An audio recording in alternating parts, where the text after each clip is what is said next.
Hello everyone, I Raunak Purohit welcome you all to WS cube tech YouTube channel. और आज हम discuss करने वाले हैं क्रॉस प्लेटफॉर्म फील्ड के अंदर यूज की जाने वाली दो मेजर फ्रेमवर्क्स के बारे में, that is Flutter and react native. तो इस पर्टिकुलर सेशन में हम कंप्लीटली कंपेयर कर रहे होंगे each of the major components regarding cross platform development. साथ ही साथ हम देख रहे होंगे future scope, demand in market, easy to learn, better performance, expected salary and expert opinion. तो अगर आप भी अपना करियर ऐप डेवलपमेंट फील्ड में बिल्ड करना चाहते हैं तो अभी एनरोल कर सकते हैं। डिस्क्रिप्शन में आपको लिंक मिल जाएगा for the first 2 free demo classes. तो लेट्स जंप इन।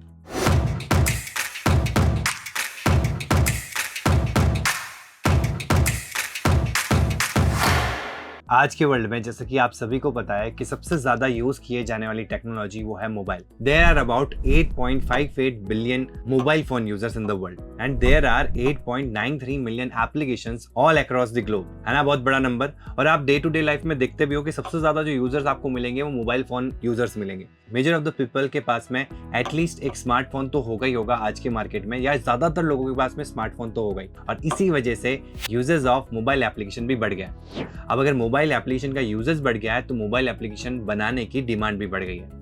और जब हम बात करते हैं मोबाइल एप्लीकेशन डेवलपमेंट की तो उसमें दो मेजर ऑपरेटिंग सिस्टम आपको देखने को मिल जाते हैं, which is Android and iOS। क्या होगा ऐसा कि अगर मैं एक ही साथ एक कोड को लिख के इन दोनों ही प्लेटफॉर्म के लिए ऐप बना सकूं तो मैं ज्यादा से ज्यादा यूजर्स को टच कर पाऊंगा और मेजर ऑडियंस को कैटर कर पाऊंगा। और इसी प्रोसेस में जंप इन करते हैं हमारे क्रॉस प्लेटफॉर्म फ्रेमवर्क्स।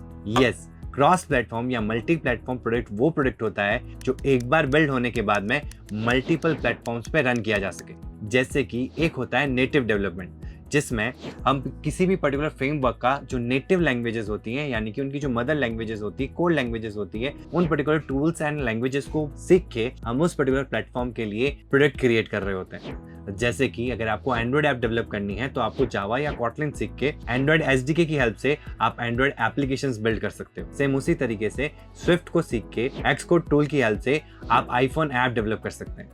तो ये जो डेवलपमेंट होता है इसको कहते हैं हम नेटिव डेवलपमेंट। अब मोबाइल एप्लीकेशंस की इन्हीं हाई डिमांड को देखते हुए क्रॉस प्लेटफॉर्म मार्केट में बूम कर रहे हैं, क्योंकि उनका मेजर रीजन है कि आप एक सिंगल कोड बेस की हेल्प से, एक सिंगल फ्रेमवर्क को यूज करते हुए आप दोनों ही प्लेटफॉर्म के लिए एप्लीकेशन एक साथ बना सकते हो। And even you can go beyond mobile application, यानी कि अगर आप क्रॉस प्लेटफॉर्म को यूज करके मोबाइल के साथ साथ अगर आप वेब एप्लीकेशन भी बना सको या डेस्कटॉप एप्लीकेशन भी बना सको तो it would be like an icing on the cake. तो इसी वजह से मार्केट में क्रॉस प्लेटफॉर्म की डिमांड डे बाय डे बढ़ रही है। And therefore we comes to our confusion कि हम कौन से क्रॉस प्लेटफॉर्म को यूज करें in 2024 to build our career in cross platform app development. क्योंकि मार्केट में बहुत सारे क्रॉस प्लेटफॉर्म तो मिल जाते हैं, बट जो मेजर क्रॉस प्लेटफॉर्म जो मार्केट में चल रहे हैं वो दो फ्रेमवर्क है, रिएक्ट नेटिव एंड फ्लटर। अब क्वेश्चन यहाँ अराइज होता है कि हम रिएक्ट नेटिव को सीखें या हम फ्लटर को सीखें, क्योंकि दोनों ही फ्रेमवर्क की हेल्प से हम क्रॉस प्लेटफॉर्म ऐप डेवलप कर सकते हैं। तो इनमें कई मेजर कंपोनेंट्स हैं जिनको हम डिस्कस करेंगे हर एक पर्टिकुलर क्रॉस प्लेटफॉर्म फ्रेमवर्क के लिए, जिससे कि हमको एक कंप्लीट आइडिया मिल सके कि हमको किसके साथ क्रॉस प्लेटफॉर्म की जर्नी को स्टार्ट करना चाहिए इन 2024। रिएक्ट नेटिव एक open source cross platform framework है जो फेसबुक ने लॉन्च किया। वहीं फ्लटर भी एक open source cross platform framework है जो गूगल ने लॉन्च किया। जैसा कि नाम सजेस्ट करता है, react is based on React.js, that is JavaScript, यानी कि रिएक्ट नेटिव में एप्स बिल्ड करते हुए आपको जावास्क्रिप्ट को सीखना होगा। वहीं Flutter uses look alike of JavaScript, that is dart language. अब बात करते हैं कंपोनेंट्स की। रिएक्ट नेटिव में आपको लिमिटेड ऑप्शंस मिलते हैं to build up the components, जो कि एक अच्छा पॉइंट है जहां पे आपको कम चीजें सीखनी होती है, बट इसमें different type of custom components को बनाने के लिए आपको थर्ड पार्टी पैकेजेस या टूल्स की रिक्वायरमेंट होती है। वहीं अगर मैं बात करूं फ्लटर की, तो फ्लटर में आपको इन बिल्ट कई सारे कंपोनेंट्स मिल जाते हैं। इसमें major of the custom components are design for developers by Flutter indirectly by Google. तो आपको नेक्स्ट लेवल कस्टमाइजेशन के लिए बेटर कंपोनेंट सपोर्ट फ्लटर में देखने को मिल जाता है। अब बात करते हैं कम्युनिटी सपोर्ट की। दोनों में ही अच्छा खासा कम्युनिटी सपोर्ट देखने को मिल जाता है, बट क्योंकि रिएक्ट नेटिव 2015 में लॉन्च हो चुका है, यानी कि 4 साल पहले या 3 साल पहले, इस वजह से आपको कंपैरेटिवली एक अच्छा और स्ट्रॉन्ग कम्युनिटी सपोर्ट आपको रिएक्ट नेटिव के लिए देखने को मिल जाता है। बट दैट डजंट मीन कि फ्लटर में इतना स्ट्रॉन्ग नहीं है। अगर आप इनिशियल स्टेजेस की बात करें 2020 या 2021 में, तो हम ये कह सकते थे कि फ्लटर में इतना अच्छा सपोर्ट नहीं है, क्योंकि अभी नई लैंग्वेज है। बट अगर मैं 2024 की बात करूँ और आज के सिनेरियो को देखूँ तो इसमें भी आपको एक अच्छा खासा कम्युनिटी सपोर्ट देखने को मिल जाता है। You can check yourself on several website like Stack Overflow. अब यहाँ पे जब कम्युनिटी सपोर्ट की बात हुई है तो स्टैक ओवरफ्लो के अंदर रिसेंटली बेसिस पे जब पोल किया गया तो पता चला कि क्रॉस प्लेटफॉर्म फील्ड के अंदर सबसे ज्यादा क्वेश्चन पूछे जाने वाला framework was Flutter from past 2 years। तो इससे भी आप आइडिया लगा सकते हो कि कम्युनिटी बिल्ड हो रही है and it's competitive and matching the support of react native. अब बात कर लेते हैं परफॉर्मेंस की। यहाँ पे मैं आपको एक स्पेशल मेंशन करना चाहूंगा, Flutter uses Dart and it has its own rendering engine. इसी वजह से Flutter controls each and every pixel of its platform. वहीं React Native uses platform specific classes to render the UI on the platform. मतलब React Native को एक bridge create करना पड़ता है अपनी जो भी पर्टिकुलर यूआई को उनको रेंडर करना है, तो उस यूआई को रेंडर करने के लिए तो प्लेटफॉर्म के स्पेसिफिक रिसोर्सेज को ही यूज करके उस पर्टिकुलर यूआई को रेंडर करता है। इस वजह से आपको इन दोनों के परफॉर्मेंस में, फ्रेम्स पर सेकंड में और स्मूथनेस में काफी ज्यादा डिफरेंस देखने को मिल जाता है। तो if you want a better performance, go with Flutter. अब इसी में एक पॉइंट निकल के आता है which is giving native fit. जैसा कि मार्केट में Android follows material UI and iOS follows Cupertino UI. ये दो अलग अलग यूआई प्रिंसिपल्स हैं जो दोनों अलग अलग प्लेटफॉर्म्स फॉलो करते हैं।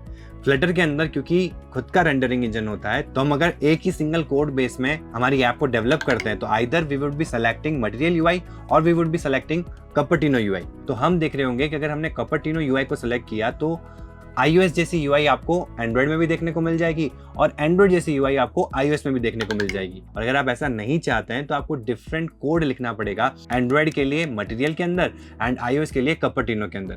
वहीं यहाँ पे रिएक्ट नेटिव का प्लस पॉइंट ये हो जाता है क्योंकि depends on platform specific resources, तो इसी वजह से ये एंड्रॉइड से एंड्रॉइड के रिसोर्सेज लेता है यूआई को रेंडर करने के लिए और iOS पे iOS के रिसोर्सेज लेता है यूआई को रेंडर करने के लिए। प्लस जब बात यूआई की आई गई है तो नेटिव जैसा परफॉर्मेंस आपको फ्लटर में देखने को मिल सकता है, बट नेटिव जैसा फील आपको रिएक्ट नेटिव में इजीली देखने को मिल जाता है।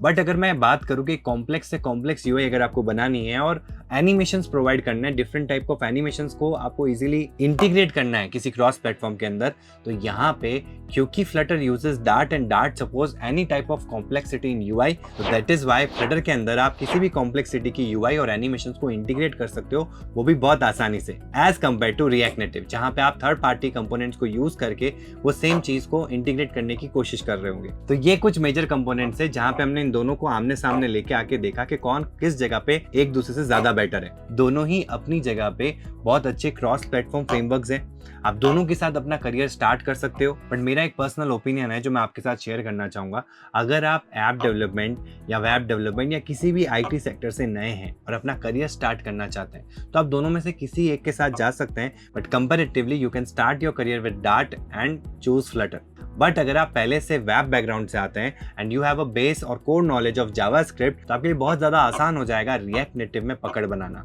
एंड रिएक्ट नेटिव के साथ करियर को बूस्ट करना। बट अगर आप पैशनेट है और इंटरेस्टेड है कि भाई मुझे ये पर्टिकुलर चीजें इसमें देखने को मिल जाती, बट ये पर्टिकुलर चीजें इसमें देखने को मिल जाती, irrespective of everything, irrespective of all the noise, I want to learn Flutter framework, तो you can go ahead. I want to learn React Native framework, तो you can go with React Native also.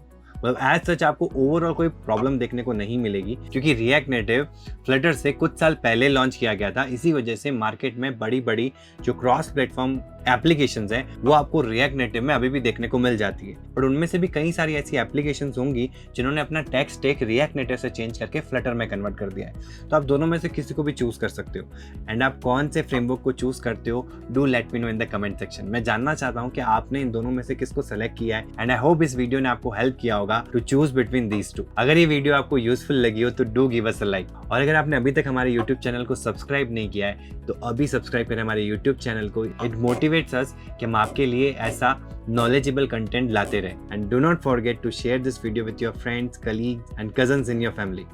और ऐसे ही tax related informative videos के लिए stay tuned.